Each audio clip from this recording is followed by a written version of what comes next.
Baik para penonton semua, persidangan halal sedunia 2023 akan diadakan pada Oktober nanti di London dan strategi untuk memperkasakan persidangan tersebut. Dan untuk mempencikan dengan lebih lanjut lagi, saya kenalkan di studio iaitu bersama dengan saya Encik Khairul Azwan Harun, merupakan pengerusi Halal Development Corporation Berhad. Assalamualaikum. Waalaikumsalam, Sofia. Okey, jadi sebagai permulaan, mungkin Encik Azwan boleh kongsikan tentang kedudukan atau perkembangan industri halal.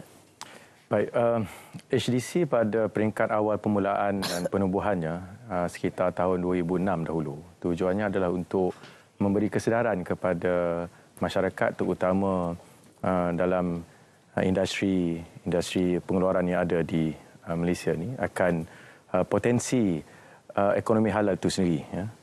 Alhamdulillah sejak daripada penubuhan kita dapat melihat kesedaran itu makin membesar dan ianya berterusan.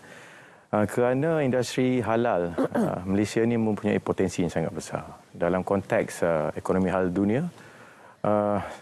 Setakat hari ini ianya hampir mencecah dengan nilai USD 3 trilion ringgit. Jadi Malaysia sebagai negara peneraju dalam ekonomi halal ini sudah tentulah mempunyai kelebihan terutama dari segi standard dan juga piawaian yang telah kita punyai sejak daripada pengenalan industri halal seawal tahun 70-an lagi melalui JAKIM. Dan HDC itu diberi mandat untuk membawa nama Malaysia ni ke peringkat dan pesada dunia. Baik. Dan di peringkat antarabangsa, khususnya persidangan perniagaan halal sedunia 2023 akan diadakan pada bulan Oktober nanti di London. Ya. Dan mungkin juga lah, apakah antara strategi HDC untuk bergerak ke hadapan, sebab kita tahu ini merupakan penganjuran kali ke-14 sebenarnya. Ya. World Halal Business Conference ini satu program dan persidangan halal peringkat antarabangsa lah yang sebelum ini dibuat dalam negara, tapi sejak beberapa tahun yang lalu pihak kementerian lah iaitu MITI telah minta HDC untuk bawa program ini ke peringkat dunia. Jadi tahun lalu kita anjurkan di Australia, di Melbourne, dan tahun ini kita pilih kota raya London lah di United Kingdom kerana di sana akses kepada pasaran-pasaran penting halal dunia seperti di benua Eropah, di Timur Tengah, di utara Afrika, termasuk juga Amerika, itu lebih mudah. Jadi kita pilih kerana kita nak mengumpul Captain of Industries dan juga pemimpin-pemimpin pendapat, terutama dalam ekonomi halal dunia ini, untuk berkumpul dan berbincang untuk kita mencari jalan. Bagaimana ekonomi halal ini boleh dikembangkan, dan Malaysia melalui HDC kita mengambil posisi sebagai pemimpin dan peneraju dalam usaha ini. Dan alhamdulillah ianya akan dianjurkan pada 23 dan 24 Oktober ini di London, dan ianya akan dirasmikan dan dilancarkan oleh Yang Amat Berhormat Timbalan Perdana Menteri satu, iaitu Datuk Seri Dr. Ahmad Zahid Hamidi, dan juga ia akan melibatkan Menteri Pelaburan, Perdagangan dan Industri kita Yang Berhormat Mulia Datuk Seri Tengku Zafrul, dan juga Menteri Luar kita Datuk Seri Dr. Zambil Berkadir, yang semuanya akan memberi ucap tama di persidangan tersebut. Okey. Dan apa antara harapan dan juga aspirasi pada masa akan datang untuk HDC sendiri? Baik, kita di HDC telah diberi mandat oleh kerajaan untuk melihat pelaksanaan Pelan Induk Industri Halal Malaysia yang dilancarkan pada bulan Mac lalu, iaitu HIMP 2030, Halal Industry Master Plan. Plan induk. Jadi dalam HIMP 2030 ini kita meletak sasaran untuk mengekalkan Malaysia sebagai peneraju ekonomi halal dunia, kerana standard dan piawaian certification halal di peringkat dunia itu Malaysia ini terletak pada posisi nombor 1 sejak 9 tahun yang lalu. Jadi 9 tahun berturut-turut tu kita kekal pada posisi nombor 1, dan ini disahkan oleh Global Islamic Economy, laporan yang diberikan Malaysia nombor 1, kemudian Saudi Arabia nombor 2, UAE nombor 3 dan Indonesia nombor 4. Wow. 9 tahun. Jadi sudah tentulah dalam HIMP ni, plan ini kita punya visi untuk mengekalkan Malaysia sebagai peneraju dan juga kita nak menambah nilai ekspor produk halal kita. Yang saya sebut tadi, setakat hari ini kita tahu pasaran halal dunia ni mencecah hampir 3 triliun ringgit.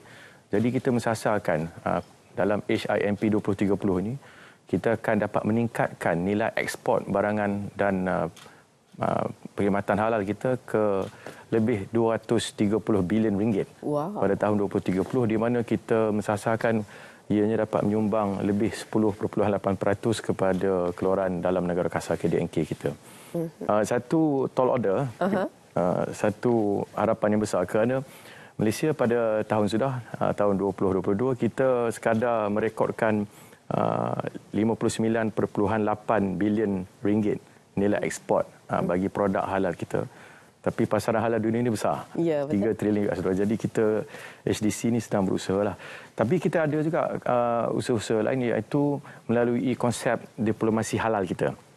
Ini disarankan oleh Yang Amat Berhormat Timbalan Perdana Menteri sendiri, Datuk Seri Dr. Ahmad Zahid Hamidi, dan acap kali kita dah mendengar Yang Amat Berhormat Perdana Menteri Datuk Seri Anwar Ibrahim pun dah mula menyuarakan pandangan beliau bahawa HDC perlu memainkan peranan yang lebih besar. Betul. Untuk membawa standard piawaian yang Malaysia ada ni untuk industri halal ni ke negara-negara lain, terutama negara-negara yang mempunyai potensi pasaran halal itu sendiri.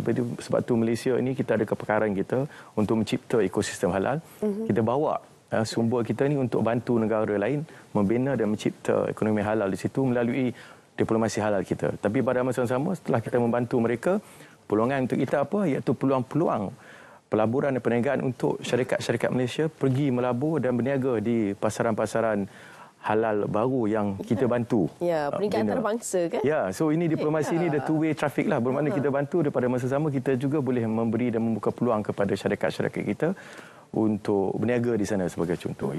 Dan yang kedua, kita juga menerima saranan dan kita telah melihat aspirasi Yang Amat Berhormat Perdana Menteri kita bersama Menteri, di mana HDC ini boleh diberi peranan yang lebih besar, terutama untuk membantu dan melengkapkan peranan JAKIM sedia ada. Jadi HDC bersedia, terutama untuk membantu dalam aspek pensijilan kepada pengilang-pengilang sebagai contoh. Boleh memfokus kepada barang-barang yang nak diekspor keluar. Kerana kita tahu pihak JAKIM telah memainkan peranan yang sangat baik, membantu pasaran domestik halal kita dari segi pensijilan dan juga pelaksanaan pembangunan industri itu sendiri. Tapi kita lihat kerana potensi yang lebih besar di pasaran halal global, jadi kita ingat bolehlah HDC memainkan peranan yang besar dalam konteks memberi pensijilan halal kepada pengilang-pengilang. Tapi ini terserah kepada pihak kerajaan lah. Kita bersedia untuk melaksanakan. Itulah cita-cita saya dan aspirasi saya. InsyaAllah HDC tidak akan berhenti di sini. Kita akan terus bekerja untuk memastikan Malaysia kekal pada posisi nombor 1 dalam pasaran global halal. InsyaAllah.